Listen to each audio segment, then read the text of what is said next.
Private idea के YouTube channel में आपका स्वागत है। हमने अपने पिछले वीडियो में प्रेजेंट टेंस को कंप्लीट किया था। आज का हमारा वीडियो होगा पास्ट टेंस पे। आप सभी जानते हैं कि पास्ट टेंस के वर्ब से यह प्रतीत होता है कि वह कार्य पिछले समय में अर्थात भूतकाल में समाप्त हो चुका है। तो उसके बारे में आज हम पढ़ेंगे। तो पहले हम शुरुआत करते हैं पास्ट इंडेफिनिट से। पास्ट इंडेफिनिट में हेल्पिंग वर्ब होता है डिड। डिड का यूज निगेटिव, इंटरोगेटिव और इंटरोगेटिव निगेटिव में होगा, अफर्मेटिव सेंटेंस में नहीं होगा।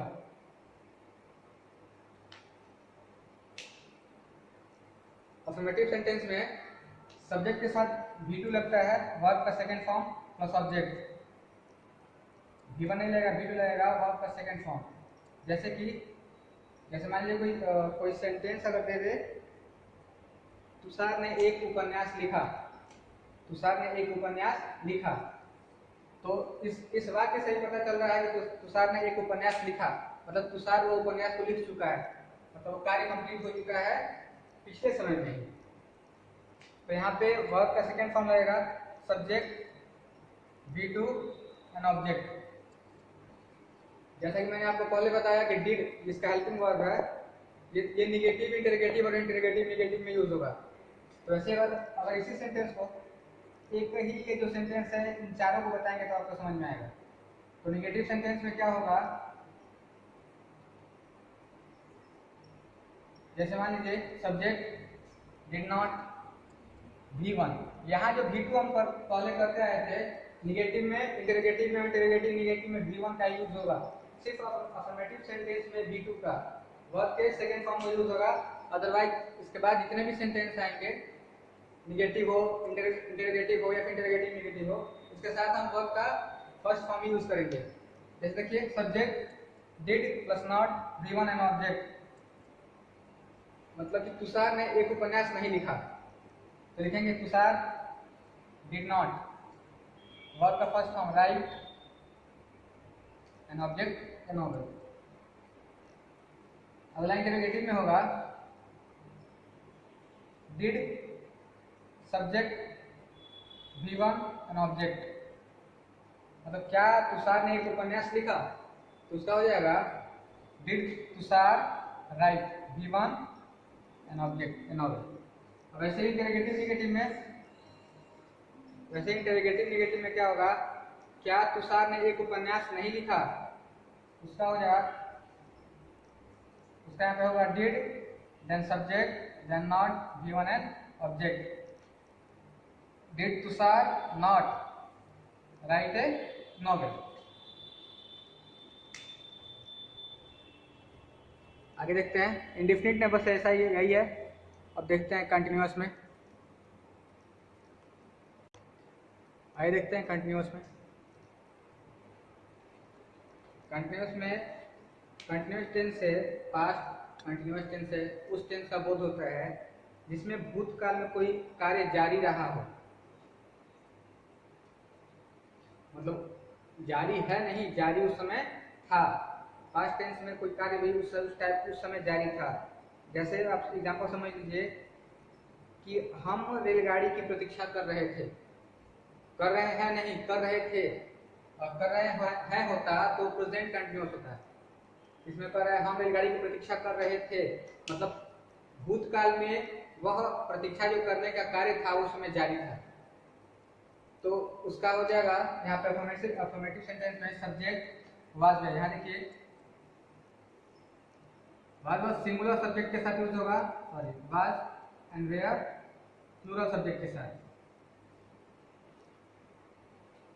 सब्जेक्ट हो जाएगा सबसे पहले वाज या वेयर जो उसके साथ शूट करे सब्जेक्ट के साथ, V1 प्लस आई के नाम ऑब्जेक्ट। जैसे आप एग्जांपल समझ लीजिए, वे सेव खा रहे थे, वे मतलब क्लियर है, दे प्लूरल सब्जेक्ट है, उसके साथ वेयर का दे वेयर ईटिंग एप्पल्स। अगर इसको हम निगेटिव करें तो सब्जेक्ट वाज वेयर जो उसके साथ हो not V1 plus I and object, उसका हो जाएगा दे वेयर नॉट ईटिंग एप्पल्स।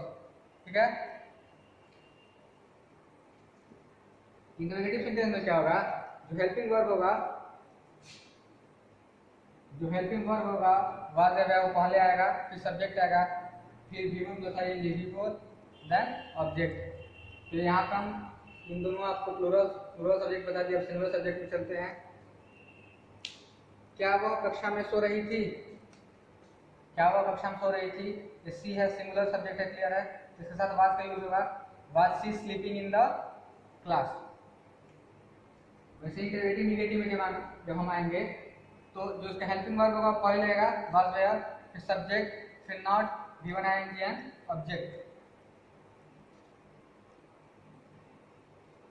तो अगर हम इसको बनाएंगे तो was she not sleeping in the class,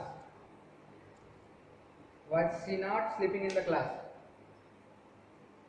चलते हैं आगे प्रेजेंट परफेक्ट में। देखिए पास्ट परफेक्ट में, पास्ट परफेक्ट टेंस से उस काल का बोध होता है जैसे कि कोई कार्य भूतकाल में ही समाप्त हो चुका हो, जैसे पास्ट इंडिफिनिट में कोई कार्य सामान्य रूप से होता है, पास्ट कंटिन्यूअस में कोई कार्य भूतकाल में जारी रहता है, ठीक है। वैसे ही पास्ट परफेक्ट में कोई कार्य भूतकाल में ही समाप्त हो चुका हो। जैसे या कोई एग्जांपल आप समझ लीजिए, रोहन स्टेशन पहुंच चुका था। रोहन स्टेशन पहुंच चुका था मतलब जो रोहन कोई होगा वो उस समय स्टेशन पहुंच चुका था, मतलब भूतकाल में स्टेशन पहुंच चुका था, मतलब उस स्टेशन जाने का कार्य कंप्लीट हो चुका था, पूरा हो चुका था। तो वैसे अफर्मेटिव सेंटेंस में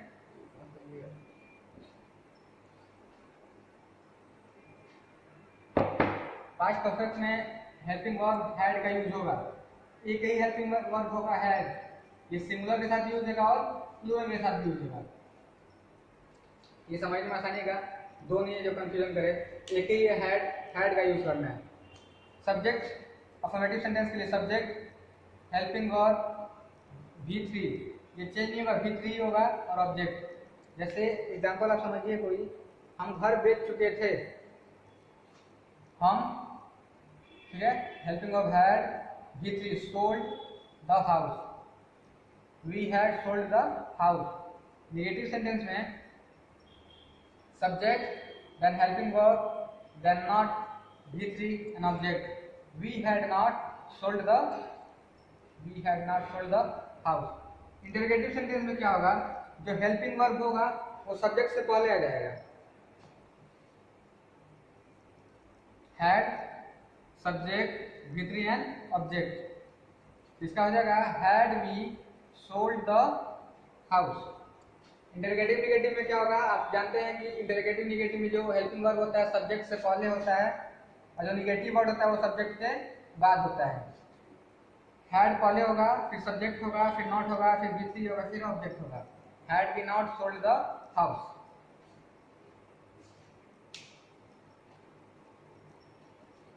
आगे देखते हैं पास्ट परफेक्ट कंटिन्यूअस में। आगे देखते हैं पास्ट परफेक्ट कंटिन्यूअस में। पास्ट परफेक्ट कंटिन्यूअस टेंस से उस टेंस का वो बोध होता है जो कि कोई कार्य भूतकाल में शुरू होकर के जारी रहा हो, ठीक है।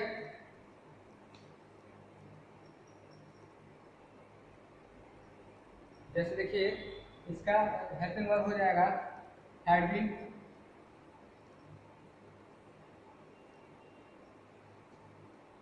इसका हेल्पिंग होगा हैड बीन। जैसे इसका कोई एग्जांपल समझ लीजिए आप कि वह पिछले 1 साल से एक स्कूल में पढ़ा रही थी, वह पिछले 1 साल से एक स्कूल में पढ़ा रही थी।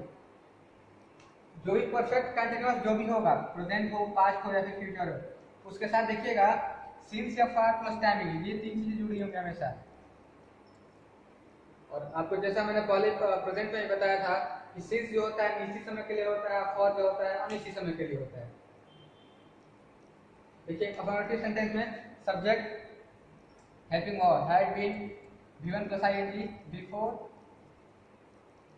ऑब्जेक्ट सिंस या फॉर जो लगे और प्लस टाइम। जैसे कि यहाँ पे एक एग्जांपल आप ले लीजिए, वे 2 घंटे से प्रतीक्षा कर रहे थे, वे 2 घंटे से, दे हैड बीन वेटिंग, 2 घंटे से टाइम क्लियर नहीं है, फॉर 2 आवर्स। अगर इसी सेंटेंस को निगेटिव में करना हो तो subject had plus not plus been plus will one plus ING since plus object since या फिर जरूरी होगा plus time. They had not been waiting for 2 hours, they had not been. अगर सेंटेंस इंटरोगेटिव है कि इंटरोगेटिव निगेटिव ना रहे तो उस समय अगर नॉट आता है, निगेटिव सेंस आता है तो हैड और बीन के बीच में आएगा, ठीक है, वेटिंग फॉर 2 आवर्स। अगर इंटरोगेटिव सेंटेंस में बताया था मैंने, इंटरोगेटिव सेंटेंस में हेल्पिंग वर्ब जो होता है वो सब्जेक्ट से पहले आ जाता है, तो उसके लिए had plus subject plus been, been plus ING, object since for plus timing. They had they been waiting for 2 hours. अगर वही इंटरोगेटिव निगेटिव होगा तो had plus subject plus not plus been, जैसे मैंने बताया था अभी यहाँ पे। तो हैड पहले हो जाएगा, हैड पहले होगा, उसके बाद सब्जेक्ट होगा, subject plus not plus been, been plus ING plus object since for plus timing. उसका होगा had they not been waiting for 2 hours. Sorry यहाँ पे नहीं, ठीक है, आगे देखते हैं।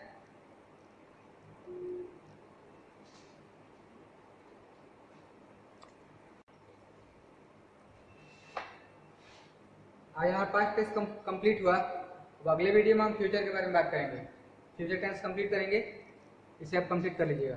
Thank you.